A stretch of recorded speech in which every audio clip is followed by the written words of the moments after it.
Hi everybody, and you are very welcome back to our Keep It Simple series all about property.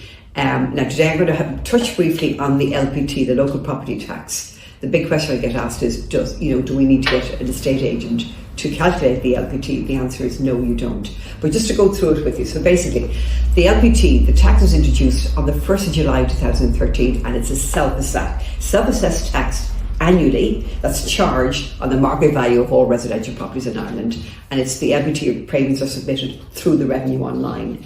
So the value of the property, of your property, on the 1st of November 2021 is used to decide how much local property tax or LPT you pay on the property for the years 2022 to 2025. So remember, you don't have to value your property again until 2025.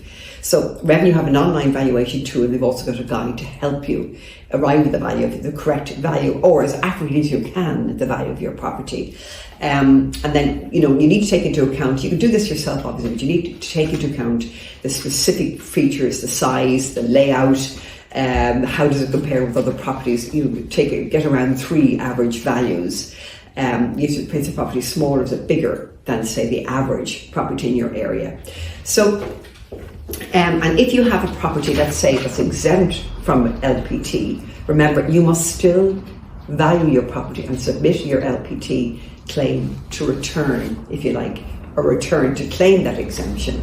And if you've submitted your return, you can correct your property valuation if it's assessed, if it's too high or too low. Remember that as well. So, there's lots of other sources that can help you come up with an accurate valuation. Just your residential property price register under the PSRA. That will actually give you, show you exactly the properties that have sold in the area. And again, try and get a number of sales within that band to look at that are similar size, as I say, layout, etc. So, and then to calculate the value of the properties sold, you have to add 13.5% VAT. Remember that, to the sales price shown on the property price register. But you can also use the service of an estate agent, but to be honest, you don't have to. And that's what I started off by saying, you don't have to. There's lots of tools out there that you can actually arrive at the valuation yourself. But if you need help at all, just let me know. And remember, just give us a like, share if you found this content useful.